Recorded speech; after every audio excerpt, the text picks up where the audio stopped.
Hey, good to see you. Thanks for stopping by for episode 2. If you missed it, you'll want to check out episode 1. In that episode, we battled it out with some storms and ended up finding a great camp spot near some very old dinosaur tracks.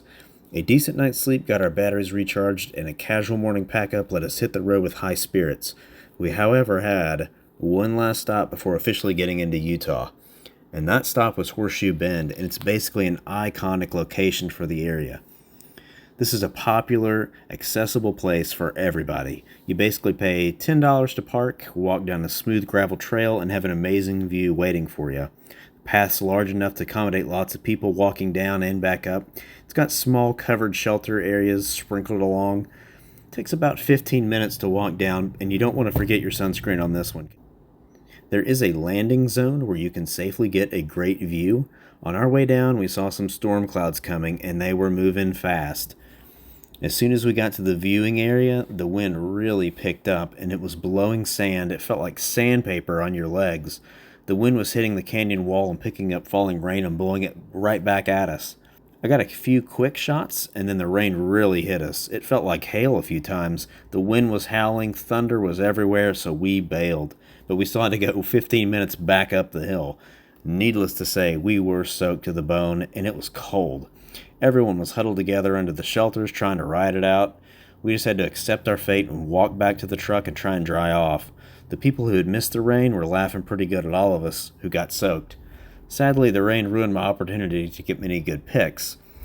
I basically had to put my gimbal and phone away. It was just raining that hard. Okay. I'm sure you guys are tired of the touristy stuff and are ready for the gladiator trails, and to be honest, so am I. So here's one of my favorite spots the entire trip, Alstrom Point.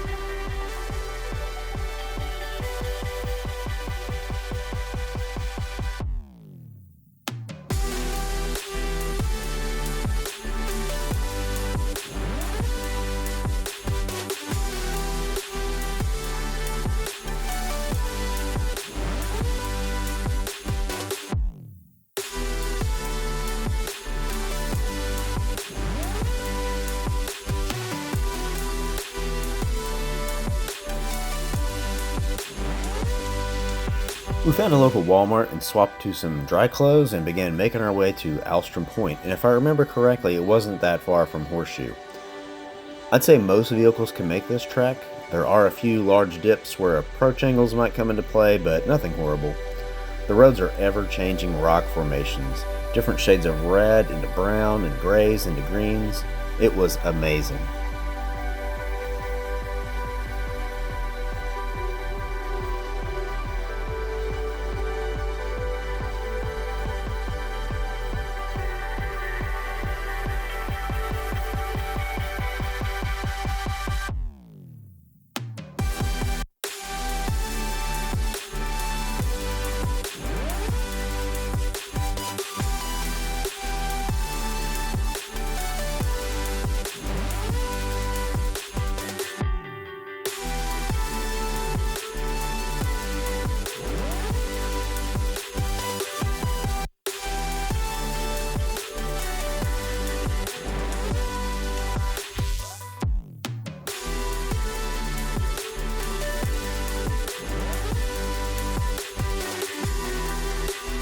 There were plenty of camp spots to pick from here, all with truly amazing views.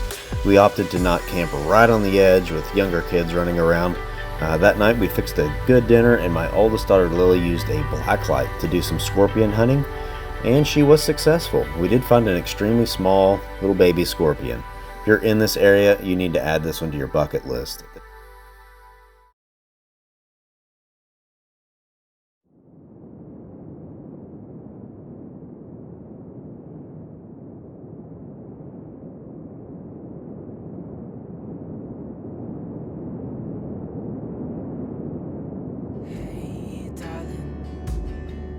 Can I tell you what's been on my mind? Sick and tired of the 9 to 5 in the city life. Hey darling, we could get out of town, see the beautiful world around, wanna see it now. Pack our get in that car, leave a little note and we'll drive real far. Let's get out, we can leave this city. Let's drive to the open air. Yeah, the countryside is so pretty, with the wind blowing in your hair. We can look back someday.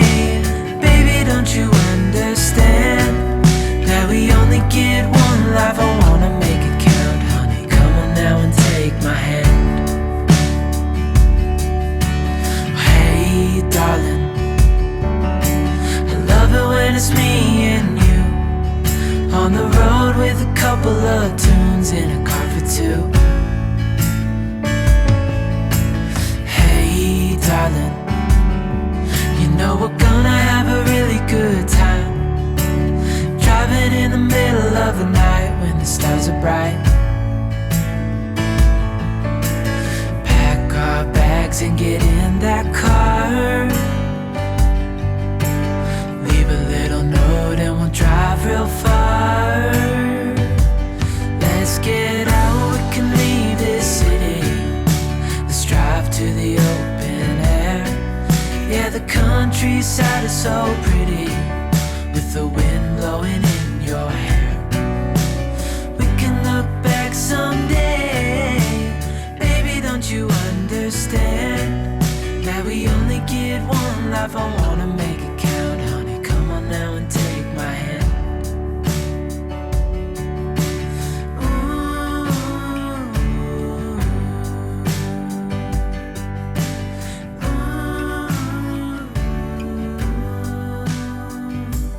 Let's get out, we can leave this city.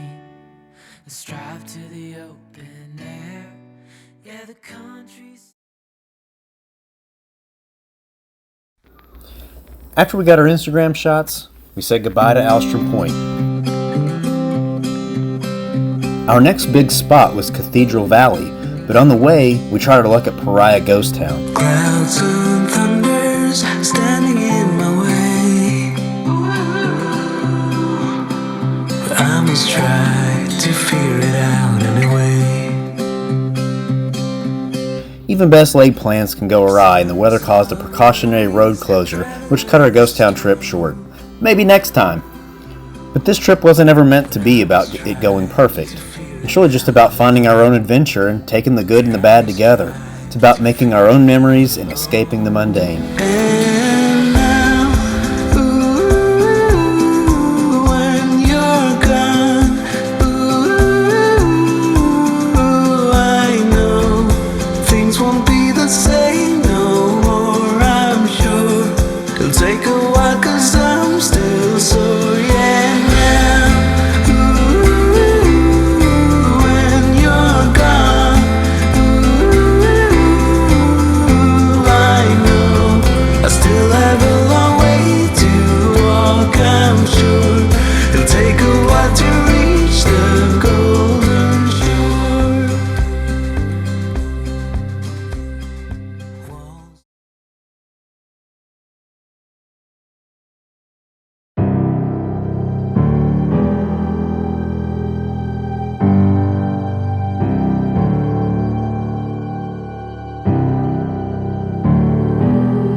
Our camp came early, and we had plenty of time to casually set up, and by this time, we all had hit our stride with camp setup, and it left us time to relax, which I never seemed to do.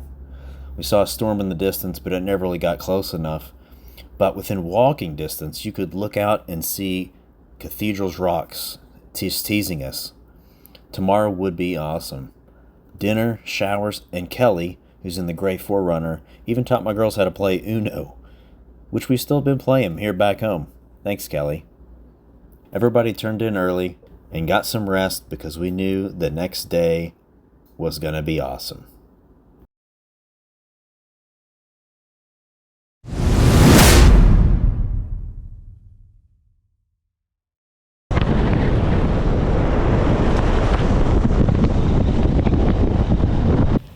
That was a bad idea. Oh, Nick! you got to get that on film. Nick literally jumped into a cactus.